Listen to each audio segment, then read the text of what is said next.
Good morning, Chris. How you doing? I'm good, man. How are you?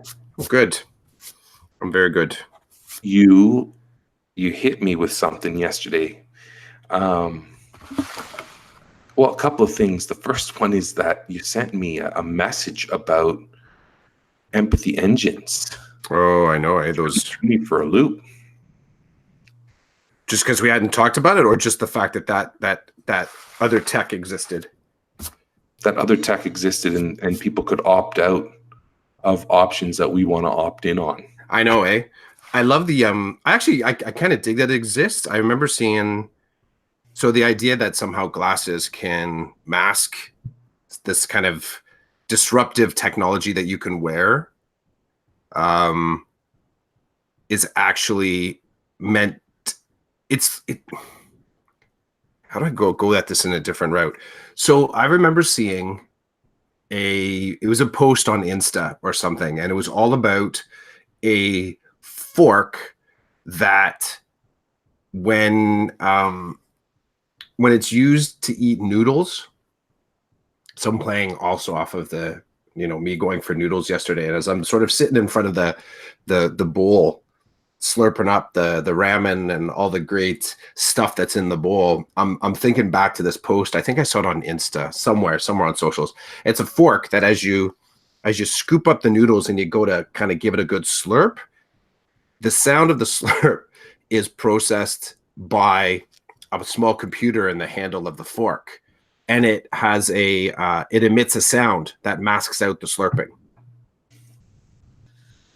So I've seen a couple different versions of this, but it basically is a disruptive white noise generator to mask your, I guess, embarrassing slurping sounds.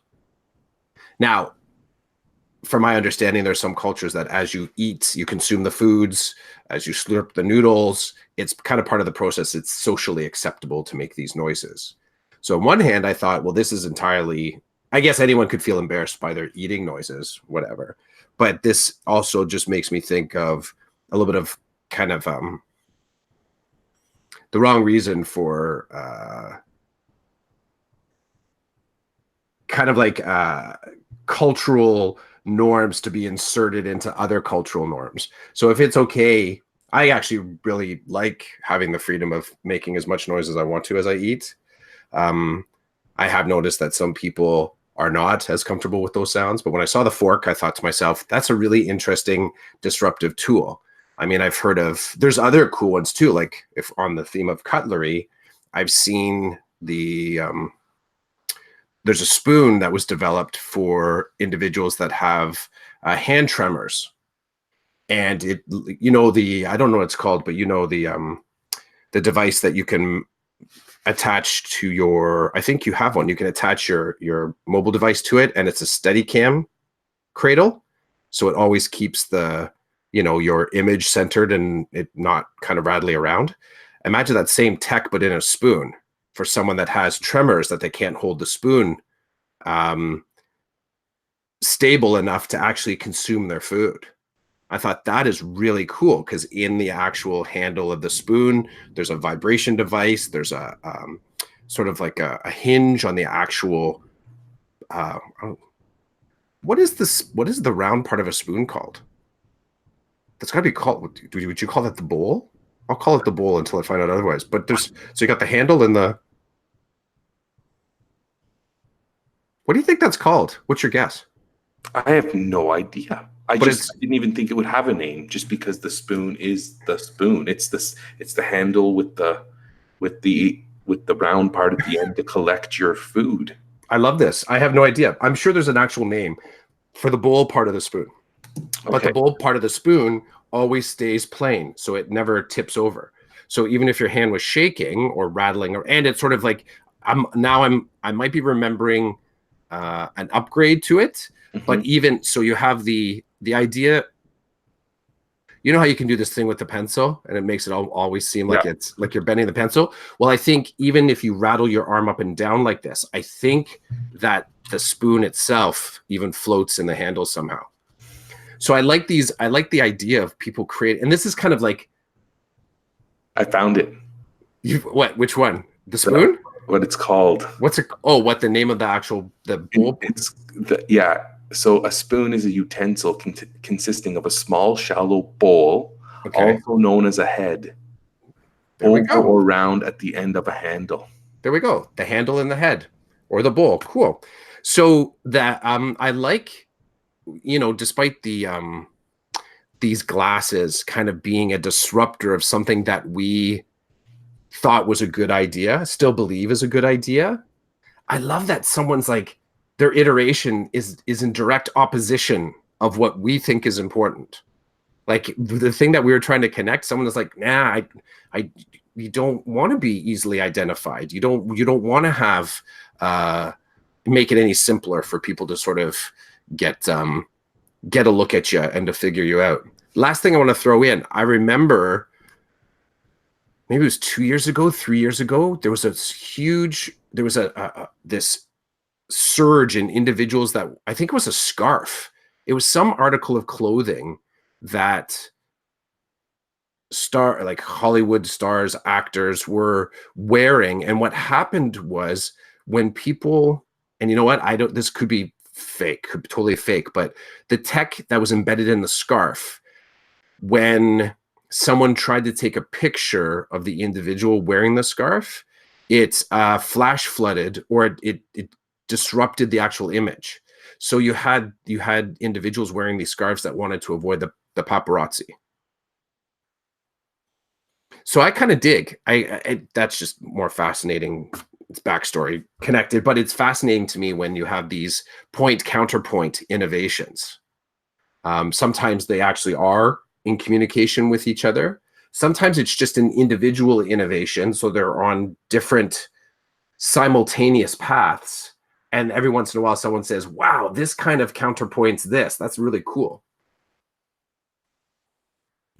So I'm stuck. Okay, so it's funny because as you're talking about this, I write down technology saving the day and ruining the day. yeah, It's crazy that your idea of I don't know if it's your idea. The spoon with like the gyro on it to make sure. that's it. The gyroscope. Yeah, cool. Thanks. That exists. Yeah. That is friggin' amazing. That is what technology is supposed to be doing, man. It's supposed to be evening the playing field for people. Like imagine someone with tremors who's like used to enjoy soup. Like I, for one, am not a big fan of soup, but someone who loved soup and then couldn't eat it anymore because of that. Mm-hmm. And then this iteration on the spoon, this innovation allows you to do that again. Holy, I feel like a bad word was going to come out there. That was close, but I'm feeling you. That was. But it's like that one would have been worth it because that is so awesome. That's the stuff I love about humanity. That's amazing. That's totally amazing. Cool stuff, eh? It takes me back to my exoskeleton. And did I ever talk about the exoskeleton on the podcast? I don't know if I have or not, but well, I've seen them. Before I go too deep, I mean, I've seen you do your story, and I'll do the one that kind of that sticks in my mind too. Well, the thing with me is I'm fascinated that somebody could build a suit that you could wear, or parts of a suit that you could wear and connect to your body that would allow you to do things that you wouldn't normally be able to do. Like for example, running, or let's keep it simple, walking. So people who lose the use of their legs for one reason or another, and at different percentages, like they lose like 50% of the power, so that they can't walk as far or whatever. They strap on these things to their legs, this like skeleton that sits on top of your leg, Mm-hmm. and it's controlled with motors and stuff, and you can let it do some of the work. So your body only functions 50% capacity for walking, but then you could have a monitor connected to you that will tell you, okay, you don't want to be at 50% because that means you're giving 100% of your energy, so drop it to 25. Mm-hmm. And then let the exoskeleton grab the other 75% and take over. And you can still go for your walks and you can still do what you normally do and you can feel alive again instead of feeling deficient, right? So I would love parts that I could put on me to allow me to do things. Like, so running or walking, you do that a few times and you feel sore. Well, if you could put something on your knee that would be smart enough to protect or to allow you to move in a way that's more efficient, then you could save your knee and that pain for another day. Like I'm in. Like I'm in. Sign me up. Who's gonna throw what on me and let me try it? Right? Mm-hmm. Especially as I get older and less popular, like with my family and stuff, they don't care if I do these things. So just let me do it and let me enjoy that. There's something about that brings me, it makes me happy that somebody's out there using science and technology and engineering and all that good stuff to help people's quality of life improve. Like, Mm-hmm. I'm blown away by the spoon. How did I not know that existed? Don't know, man. You kind of go. It's one of those spaces that, as other people explore, it doesn't always make it to like. It doesn't always make to. I think I think sometimes that interesting element of innovation. So that stuff can be kind of released, and it can completely hibernate in plain view. So that makes, you know what I mean? Like people kind of just push out iteration after iteration after iteration. They're not maybe the marketing machine doesn't scoop it up. Maybe it doesn't get enough likes or hits. Maybe the people are just like, you know what? Someone's going to find this when they need it. Someone's going to plug in, I need a spoon to eat cereal with because my hand shakes too much. And boom, there's free advertisement. Someone's going to find that. So it's interesting. I like your statement. Like, how did you not know this or kind of notice this? Because on the same factor, it's really cool that you didn't. Right? We've talked about this before on the cast. The idea of, despite our sort of depth and use of digital tools, when somebody brings something to mind that either A, we hadn't considered, or B, just weren't paying attention to, that's pretty cool. That's pretty cool. It's like it's the same feeling that other individuals have when, we'll say teachers, right? Or just people in general, when they sort of have that discovery of that thing online that really feels like they've discovered it, despite the fact, maybe other people have noticed it too. People saying, recalling a tweet from a year ago about something that feels like a brand new discovery to that individual. So these, I like that. I also like the fact that it didn't come across your feed. Awesome. Because it also, in some ways, doesn't it almost like replenish or rejuvenate your sort of interest in the internet to a degree as well? 100%. As a really cool space to actually discover, like things that you can discover. Speaking of discovery. Yes. So the other day, somebody tweeted out a question about, PD and how you get PD and what counts as PD. Mm-hmm. And I responded with, YouTube videos and podcasts, particularly what new ones and ones outside the realm of education. And I was thinking about that response to them. And again, what brings me joy is making that fresh connection that's never been made before. That brings me so much joy. And I think this week I've been in, what are we? We just ended the second week of summer school. Yeah, man. This was my joy this week, is that what you're talking about, that freshness of discovering something on the internet that you've not encountered before, and then making a connection that is just new and fresh. Like it is total brain nutrients, to establish these new connections. Like, hey, so-and-so is talking about this topic or concept.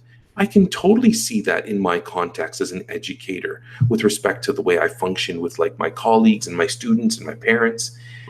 And man, oh man. So why am I talking about this? I'm talking about this because what is awesome for me is when I stumble upon a podcast or a YouTube video that has nothing, absolutely nothing to do with my job.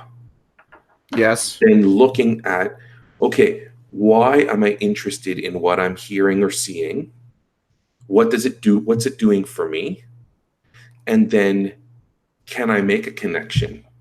And normally the connection these days has been the connection to trying to improve myself, to make myself a better person in terms of like more efficient or more aware or more mindful, and taking that, because I truly believe the foundation of education is the connection with people.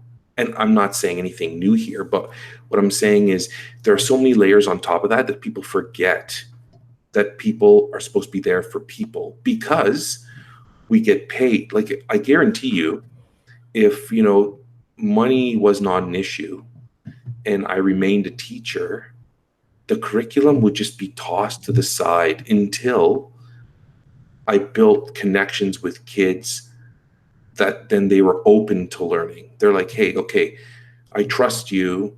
We've known each other for a little bit now, but I'm here every day. So what are we going to do? And it's like, right on, grab that folder over there and let's start talking about some stuff that maybe you could discover, and we can build.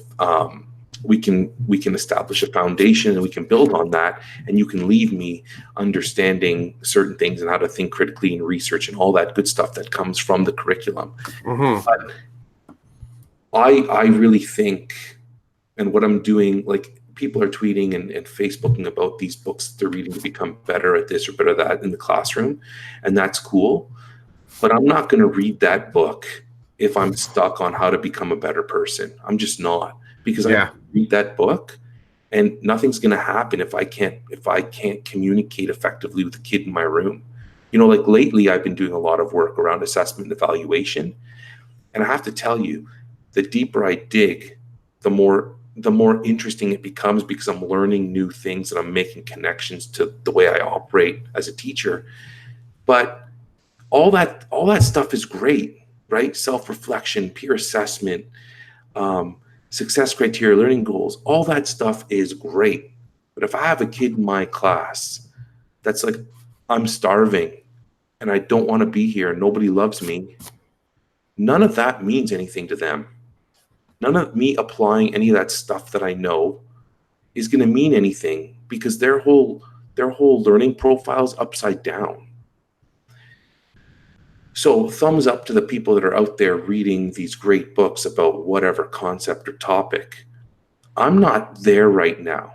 Right now, aside from my work with the assessment and evaluation stuff for a wicked presentation that I'm kind of putting together, my focus is on watching stuff and hearing stuff that's going to get me in a better headspace, so that when I go back to school, I'm feeling good about me and I have space and time to help other people feel good about themselves. So I tweet out, this is what I'm doing. The response is, well, can you refer me to some stuff? Sure I can, but it's going to hit you over the head, because it's going to have nothing to do with education. Like it's not. It doesn't. And so then your head's going to be tilted sideways. And you're going to be looking at me like, what the hell is all this? Well, you asked me to show you and tell you. So then, I gently respond, well, there's the general response, because if I get too specific, it's going to make no sense to them. And we have no relationship. So they're not going to get me. Right. But I'm not going to not respond to something that tweaks me and makes me feel like I have something to say. So having said all that, second week, excuse me, of summer school comes to an end, and I'm finally awake to the summer, because you and I had been, I think this week we went back and forth about, there are people out there feeling anxiety because the structure that they have from the school year is gone. So they're like, I feel like I'm kind of floating in space. I feel like my time is not, being used properly, or I'm not engaged in certain things. And after I read that and saw that, you and I kind of did a little exchange. I'm feeling more awake this summer now.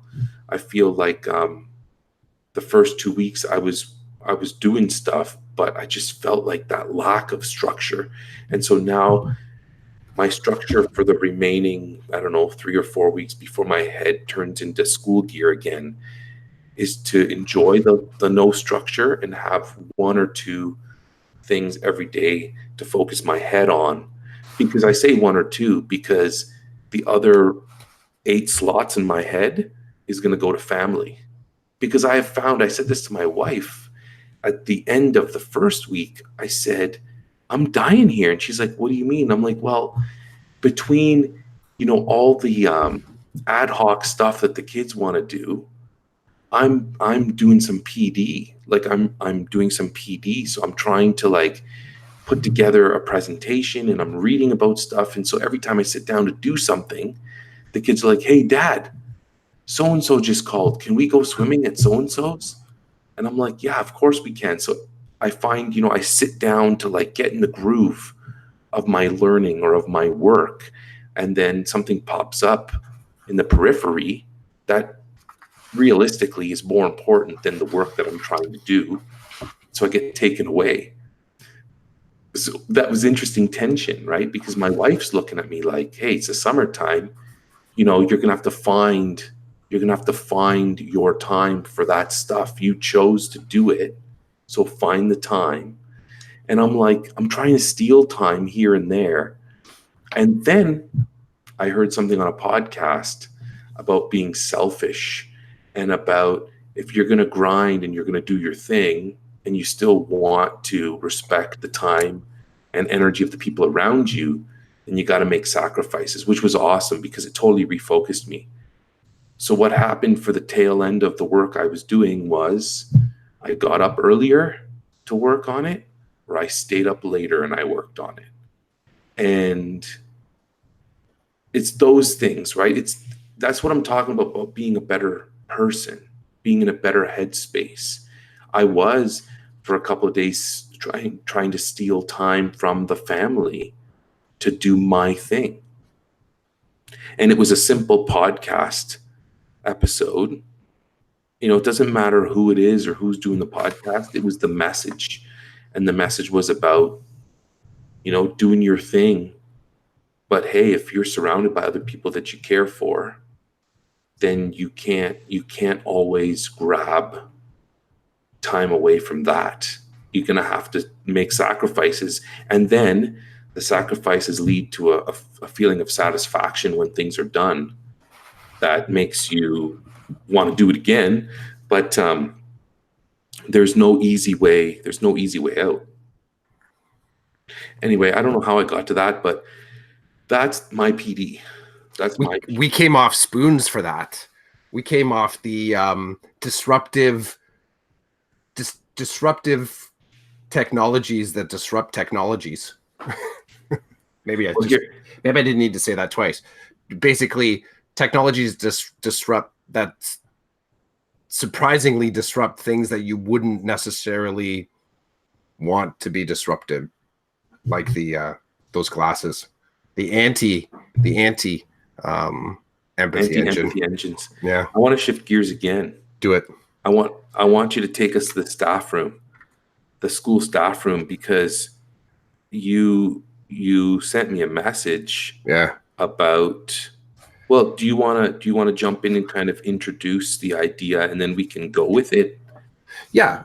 So it's just Because the reason why I say that is because you talked about, and I don't know if I fully understand what you were talking about, but you were talking about how you were reading something in a book, and so you took the picture, a screenshot of the inside the book, showing me, and I read it. And when I read what you had posted to me, I don't know if I saw it the same way that you had intended for me to take it. But basically, it takes us back to the staff room where you engage in conversations and discussions that maybe you don't agree with or make you feel uncomfortable, and start having you think in a different way about the students that you're looking at in front of you. Yeah. That's the heart of it. So I'm reading a book right now. It's by this dude, Christopher Emden. and I should look up the title so I hit it right. But it's the title is for white folks who teach in the hood, and it's one of the parts that kind of jumped out at me was there's lots of parts. I'm nowhere near finished the book. It's going to take me a little while to kind of go through it and process and kind of create my thinking around it, which for me, creating my thinking around it always involves kind of drawing or writing, kind of like synthesizing it somewhere else. So one of the parts that jumped out at me, and you and I had existed in this, but from a different, you ever seen one of those movies where the narrative that the audience is presented, kind of, they do this thing where they present, as far as the big story goes, they present a through line of the narrative according to the perspective of very specific characters. And then sometimes, they flip it and show the exact same scene, but from someone that was just kind of like a secondary character in that actual original scene. Hate to drop this, but like right now the family's just right into Harry Potter movies, and we watched yesterday Prisoner of Azkaban. And in one of the scenes there, Hermione has this thing that she can reverse time. So it creates a duplicate of themselves, and they're able to go back through certain scenes in the movie, and their perspective, it's like reflective practice. This is kind of cool. Their perspective as they're viewing the scene that they already lived through is from a different, it's kind of at 180 degrees to where they were. So they get to watch themselves in their own scenes. And I like it when I'm caught between the two of those things, as in someone gives me an idea that I'm aware, I become aware that, yeah, you know what, I've talked about this before. And I think I kind of had a lock on it, but I didn't consider this new perspective, right? And having that dissonance of the ideas. But that's what it is. It's like, the sudden cold water in your thinking, that sort of like shake up of like, wow, I wasn't looking at it from that perspective. Or maybe I wasn't seeing the big enough impact because I was so focused on this one little thing happening in front of me. When you and I visited this idea, it was from the point of view of sitting in a staff room and not necessarily being able to, feeling like you can connect into conversations or situations that are happening in the staff room. I think we're on one part just observing what it's like to be in the staff room. I think on one part talking about our own compulsions as to whether or not we actually want to engage in conversations.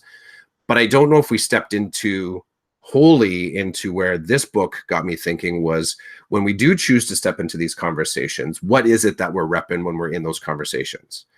And this particular book, in this particular page, sets up the argument that we're practicing our points of view without even knowing it. And we're practicing, for better, for worse, where our points of view are going to go when we're not even aware of it. So the conversations that happen in the staff room that talk about those kids. So you talk about the kids at a distance. As soon as you start to create any sort of harmonious discussion around that, you're kind of infecting yourself with a point of view.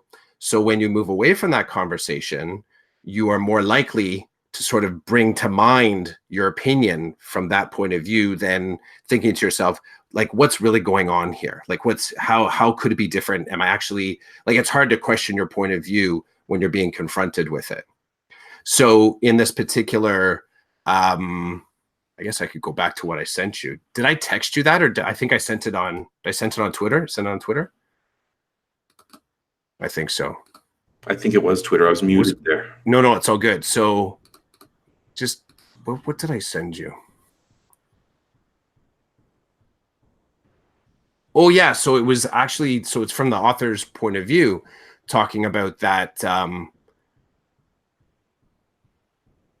that the everyday conversations that we have. So I'm paraphrasing here, it was a chunk, but basically the everyday conversations that we had, the author was sort of reflecting on that where he got hung up on was the idea that if we're only looking at students as teachable or unteachable, it creates just a very, very unfortunate and also powerful black or white, kind of like it becomes polemic. So it's really hard to exist when a kid doesn't exist in either of the, doesn't exist in one camp over the other. I found for myself, it's like, well, what if the kid doesn't exist in either kind of camp clearly? And so it was the last statement of the last two sentences that kind of rocked me. We spent our lunch meetings and after school professional development sessions trying to one up each other with stories about how challenging our students were. We spent so much time and energy exaggerating these stories that we became distracted from our initial goal to affect change. So, you know, it's not, it's kind of, I guess I want to practice. I feel like somewhere around the statement of like practice what you preach is kind of a starting point with this. But I think what happens is what you practice is what you will preach, maybe becomes the more powerful thing here. And in this particular context of this book, the larger picture of this book, it is a it's opening up the discussion around a lot of the practices of individuals, specifically white folks, and white folks specifically as in individuals who look white, but it also sets up a really interesting context about other individuals that are supporting a system that inherently privileges white people. So in that case, it wouldn't necessarily need to be someone with white skin that would be considered a white folk. It would just be someone that's in alignment with the thinking that created a system that disempowers individuals who aren't white. It's a good book. It's definitely a good book. It's got me kind of scattered in my thinking. It's going to take a while for me to kind of take pieces that I think this is what I specifically want to action next. But it's opening up well, the 180. It's giving me definitely different views on some of the conversations and places that I've been in so far. You received it differently than that? I was stuck on the one-upping, which I dislike that a lot. Dislike that it exists? I dislike that some people, their focus is on, well, I've got to top this. And when I think of it in the context of a staff room or on a staff, don't get me wrong, I love a good story. I've got some good stories, and there are other people who have some good stories. And I hope that people haven't seen my storytelling as one-upping, because if they have, then I need to think about the situation, because sometimes I have been in situations where I will one-up somebody just because I can't stand what they're doing, or I'm mirroring what they're doing, and I'm having fun with it. But when I'm not doing that, and you come into the room and you say, this just happened to me, and they're like, well, you think that's such and such? Let me tell you such and such. And it's not a one-off. That's the person's way of operating. You see them do it all the time, no matter what the context is, whether you're talking about cars, shoes, hats, kids, pedagogy. They're always looking, they've got something better, something bigger. I don't want to spend my time with people like that. And I have found, that lends itself well to not wanting to go to a staff room or wanting to spend time with anybody. So when I read the excerpt that you sent me, my head went right to the one-upping, and making the connection to those times where you're sitting down with your division and you're supposed to be focused on a certain task with respect to the work that you're doing. Let's say moderating a performance task that 3 classes did, and then you get stuck on a periphery point where you talk about, well, when this kid was doing this activity, this is what I was seeing. And then someone responds with, well, you think that's bad. When my kids were doing it, this kid was doing this. And the next thing you know, you're completely off track. You're not moderating the student work to get an understanding for their understanding. Now you're telling war stories of the performance task while the kids were doing it. And it's been like, for me, I just shake my head like, okay, we only have a certain amount of time and this is how we're spending it. Like, what a waste of time. And then I'm like, I don't want to spend time doing that. So I'm just not going to come and sit with you people anymore. Like, anyway, that's what I got stuck on. And it reminded me of the reasons why, I stopped going to the staff room. And there are one or two people in the room that don't do that, right? But the room is overtaken by the majority of people. So if the majority of people are sitting quietly eating their lunch, then that's what it's going to be typically. But if you've got some people who come into the room and they operate the same way and they're loud and they have things to say and sometimes not positive, I could get swept up by that, and I don't want to. Some days I do. Some days I have a lot to say that's not positive, but most of the time I'm trying to remember where I am and what I'm there for, right? And I don't know about other teachers, but what gets on my shoulders is the stress of what the outcome is supposed to be. So I remember working at a very challenging school many years ago. And when I was there, we had a principal that understood the challenges of the building. And so the focus was on student learning, but there was an understanding that there was so much we could control at the school and so much we couldn't control outside of the school. And this leader, because he was a leader, this leader believed more that in this building we have to make these connections. There's no if, ands, or buts. These kids are coming with nothing, and we have to give them something. And before we can fill their heads with knowledge and have them learn skills and practice skills, we have to connect. We have to make sure that they're ready to learn, which means we have to love them and we have to feed them and we have to model for them and we have to coach them. Like, these things must happen. And everybody on staff at that time fully understood, and we bought into that. Well, what happened was then, the next year, he was moved to another school and we had another administrator. Perhaps this administrator believed the same things as the last person, but this administrator didn't express them. They were not explicitly expressed. Therefore, we were confused. There was a lack of trust between leadership and teachers. There was a lack of trust. And so we were always kind of like flip-flopping between landing on what this person wanted with what the last person created in terms of the culture of the building. And what ended up happening is things fell apart because the situation we were in wasn't being acknowledged. The only thing that was being acknowledged is these kids are here. EQAO scores need to rise. Here's our focus, and here's our mandate, our vision, our focus, what we're going to improve upon. This is how we're going to do it. And there was no acknowledgement of the peripheral stuff that is actually more important than all that student learning that's not going to happen right if nobody's feeling good about what they're doing, in my opinion. And so, I've seen both sides. I've worked in buildings where it needs to be acknowledged, the profile of that building. And I'm saying this, and I'm going to say this out loud for people to hear. I'm not saying that we ignore the academics.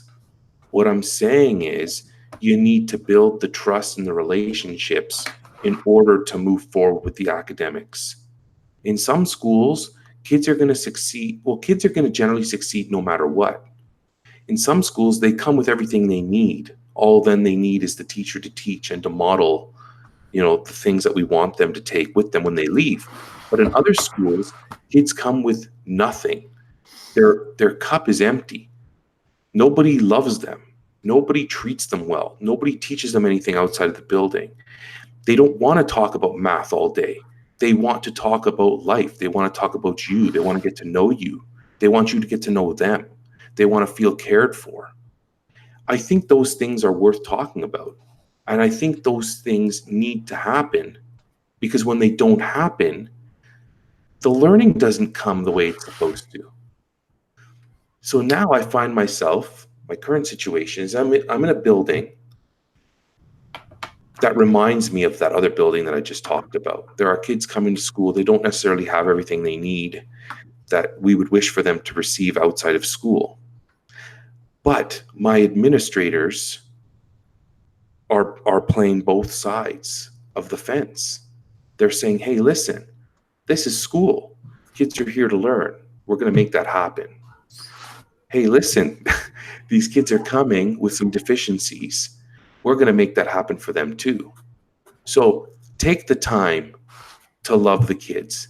Take the time necessary to help the kid move in a pro-social direction. So if you see something happening that's wrong, take the time to show the care and compassion that's going to help this kid become a better person. And so you can imagine, I'm like a kid in a candy store. I'm like, I have a relationship with my administrators. I trust them both. I know they have a job to do, and I know I have a job to do, but I've just been given permission to care and show compassion for these kids, understanding that that is part of the formula in this building. They're going to need that in order for them to do well in mathematics, in order for them to pick up some of these concepts and to deal with this whole thing of growth mindset and what happens when you fail. Because there's so much failure that we don't want these kids to just take that and make it normal. Oh, my whole life is a failure, so not understanding math, right on. It's just part of my profile. No. You come here, we care for you, we show you compassion, we build relationships, and yeah, you're going to fail a lot in math. But we're going to build a foundation. We're going to build you up in a way that there's capacity there for you to learn that we love you and we care for you, but that you're going to get through this math concept because you need it. We're not doing it for fun. I'm not putting you in situations to watch you fail because I'm some type of sicko. I'm there to help you learn. That's part of the learning process. So I can't say enough about that human side, and I know you know it because you've been working on the fringe of education since you started in education. And I can't imagine what would happen to you if you're working, in your last role with suspended and expelled students, and your immediate supervisor was in your face about curriculum all day long. Like, I can't even imagine what that's like. You have kids walk in who have just been kicked out of school, and you're like, yeah, we're not here for a relationship. You need to get through this curriculum. And you've got someone on your back about that. I can't imagine how that would operate. I just can't. Gotta love the mute button. So I love the fact that you included in there, because part of where you started, part of what you said in the beginning was that something to the effect of kids will find success, or kids will be success. And I'm not sure if you were angling towards what I heard in this was that just to start that, kids will find success, or maybe more likely to find success, let's say, if we don't put barriers in front of them. And then the compassionate lens then is, if we're not putting barriers in front of them, that's cool. But the second part to that, are we lifting barriers that are already there? And that's really, part of my, and I've only really connected the dots on this recently, is what the definition of compassion is for me, like where I find myself in demonstrating my compassion for the children that I work with. And one of the definitions that was brought to me, and it might be common, but it's new for me in my thinking, is the idea that compassion is the ability to kind of lift somebody else's burden. And I translate that into barrier. And I think that's where it becomes a little bit more of a, let's say, universal trait for people that work with kids, people that work with people, and also a bit of a bridge point between your Catholicism and what I would say my contemplativeness, so my mindfulness, like where we can sort of speak on the exact same page. You can bring some of the liturgy and the doctrine from your religious base, and I can bring it from mindfulness and some of the some of the slow practice things that I consider. In the middle of compassion is our ability, for me, my ability to not only not put barriers in the way of kids, which I do think in some ways will let them prosper, will let them be successful. And to a degree, as long as I'm working to not put barriers there, I would agree their kids are more likely to find a version of success for themselves. The second part to it, though, which becomes, I think, the necessary bookend to this is, am I actively seeking out, addressing, and working to break down the barriers that are there for each individual child in the school and in the people you're around, right? And this book, it puts forth, again, Emden puts forth the idea that one of the ways to do that is that you have to spend time in the community. Like, you really do. And there's two steps to that. There's just the interest and curiosity to learn about the community that you work and you live and you connect with. But there's the counterpoint where you also have to be welcomed into that community to a degree so that you get the fullest story possible. So right away, we start to talk about how important trust and compassion are together as sort of symbiotic tools to build connectivity. And I'll take it back. There's a story you told. I think you told it in this space about, the walking down the hall and just spending time with the kid that was sort of sitting on the floor in a hallway space and taking the time to work through that. Now, on one hand, I don't want to make this overly remarkable to a degree. My hope is, I'm glad you did it. My hope, maybe my naivete, is that more people do it. If we're not doing it, then there's an interesting conversation on the other side, like why is it that we don't stop in the hall to spend time in these moments? I mentioned at the tail end of in a session that I was trying to figure out, a colleague and I were trying to figure out so we did an equity presentation, and even as we're doing the presentation, we're still trying to figure out what our position within our presentation was, which was a really interesting bit of dissonance, because as we sort of provided our view of equity development in our school, and part of what we were speaking to was how do we bring students' authentic experiences, their lived experiences, into the classroom in a respectful way so that the kids feel like they're being represented in their own learning. Like, that's a long discussion, yo. Like, we were sort of on point to deliver something. But even as we're discussing this, the talk that we were having, the presentation turned into a talk, which turned into a discussion, which turned into a little bit of a small, in some ways, kind of a trust session of talking about some of the challenges of actually building relationships with each other as adults and building relationships with students. And is that different? Do we go into school thinking about building these relationships of trust and compassion in a universal way? Do we look at our students? You say love. I agree with that. I don't often hear other extended discussions about how we love our students, how we love our colleagues, if that's a comfortable zone to talk about as well. But in the session, when we were talking about some of the real challenges, that if for some people, the trouble exists when they believe themselves to be a good person and building positive relationships outside of school. And then when they're in school, they feel like some of the rules are different. And vice versa. Other individuals say, yeah, I quite easily make relationships with students. And I think it's the students are offering up parts of themselves. Like, I feel like I'm making positive gains there, but I don't use that outside of school. I'm very different outside of school. So with the trust and, let's say, the truth and the compassion, there's also this idea of kind of balance. Like, are we actually using whole self to get to know whole people? And this book is challenging me to consider some of the, I guess, well, it's biases. There's biases there, but some of the assumptions that I make in these interactions with students, despite the fact, as you pointed out, I've been working with students that could easily be portrayed as being on the fringe of education. What I'm starting to accept, and this is where I have to change my language here, is that the students may be on the fringe of a system, but I'm not.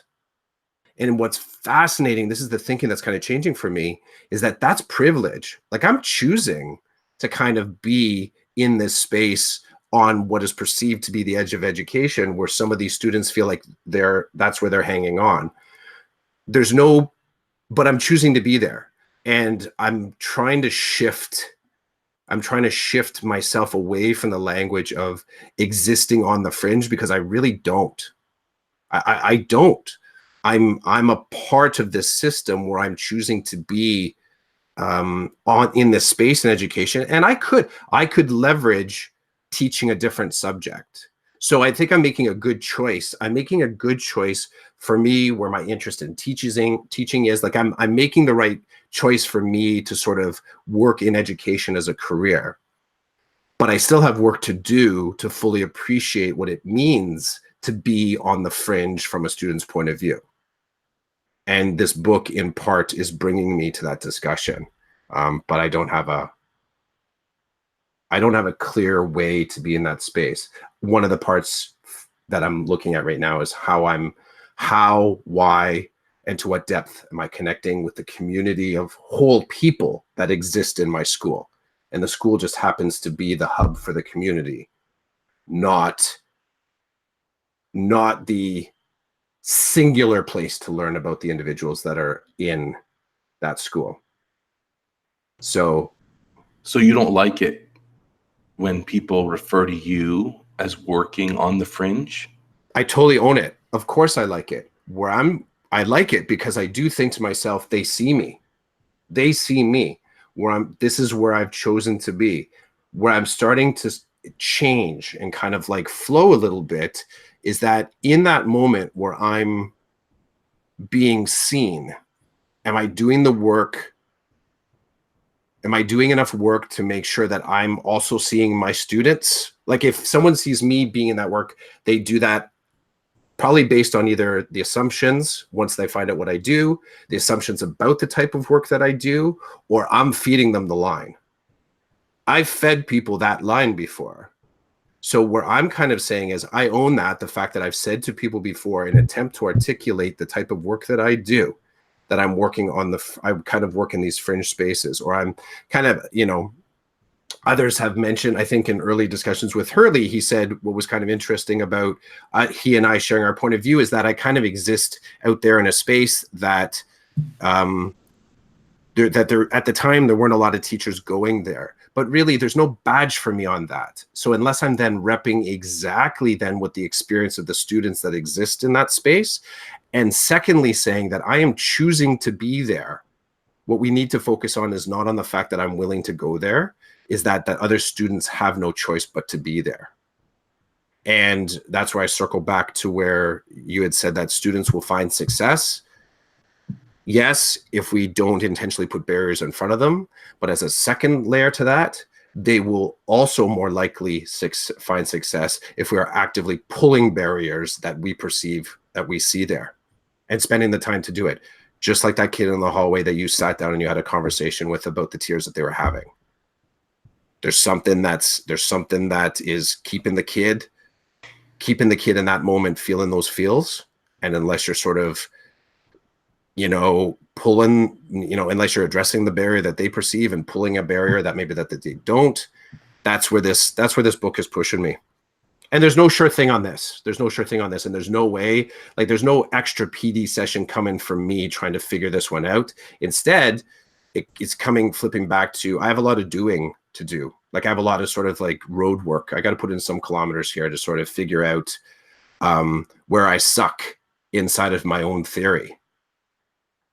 That I have an understanding, I have a technical understanding of a process that I haven't test driven enough.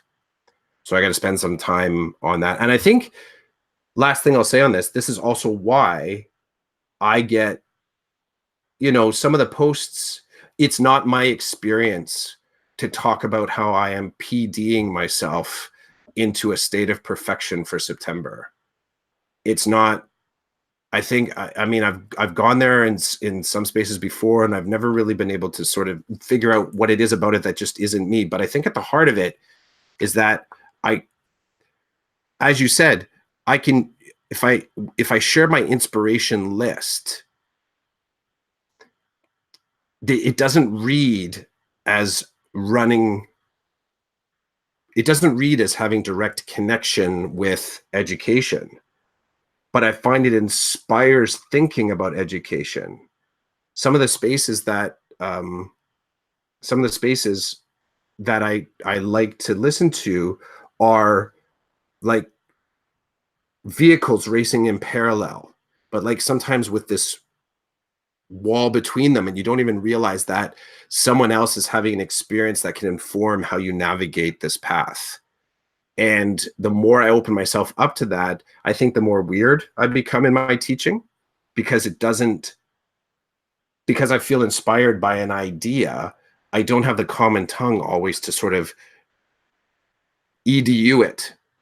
And I don't always have an EDU way to kind of bridge. I can't always find the bridge points.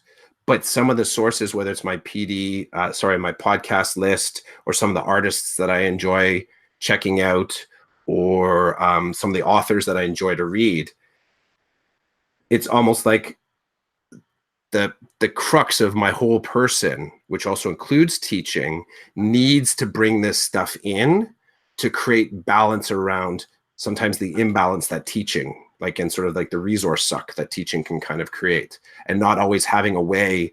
It's happened to me so often.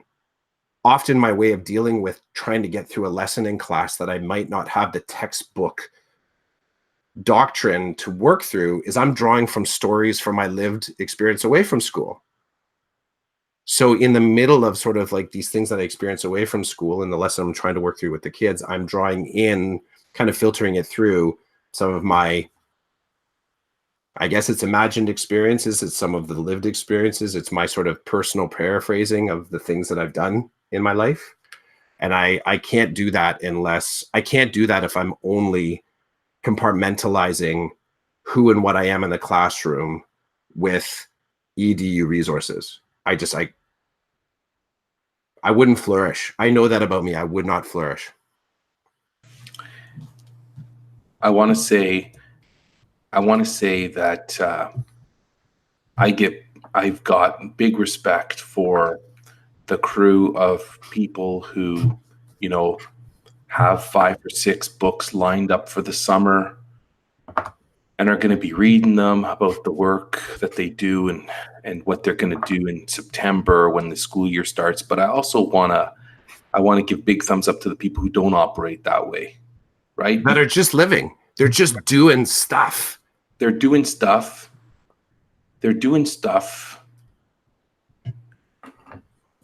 And posting it on their previously EDU timelines.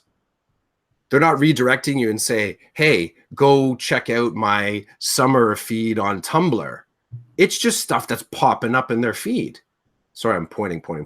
But it's stuff that's just popping up in their feed. And I kind of dig that, because I think to myself, look at them. They're checking out new stuff too. I forget that we record the video of this podcast. So for our listeners, I'm sorry that we keep doing stuff that you can't see because you're just listening. So the best experience, I guess, is to watch it, because then you can see it and hear it. But whatever, do what you need to do. So big thumbs up to the people who have their reading lists and are ready to rock and roll with that. But big thumbs up to the people who aren't doing that either. You got to do what you got to do. And if your summer, the 2 months that you're away from the classroom, means that you chill and you're not reading anything, and you're just hanging out with your family or doing whatever you do, you travel, whatever it is you do, then you just do it. You just do it. Because I think as professionals, we all know we're coming back in September, and we all know what that 10-month commitment entails. And it is a friggin' commitment. It's hard work. And there's no rest when you're in it. So do what you need to do. Chris, you wanna show me your drawing, or do you want to save that for the off ramp? Yeah, I could do either, man. I could do either. You want to see? I'd love to. Say something so that the picture comes off me. Dice. That's it. I tried doing fuzzy dice. It looks good, man. So for those of you who can't see it, We have described.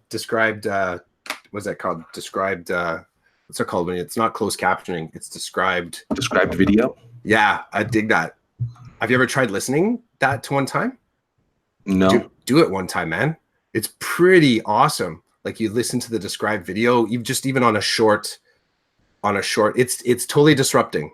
If we go back to where we started, using described video, it's like giving you a tool that isn't necessarily right for you. Cool. It's that tech tool. Yeah, you try watching on a movie that you're familiar with, and it's pretty distracting. But anyways, we did the described video for our talk today. Okay, so it's safe to say we probably are not going to be getting together next weekend and after the third week of Decoded Summer School, because you're going away and I'm going to be away. So hopefully we get back to the table sooner rather than later. But until then, Chris, enjoy your time away with your family. And I look forward to checking out some of the photos and your social media feeds on your adventures. Cool, man. I'll chat you soon. Yes, sir. Have a good one. You too.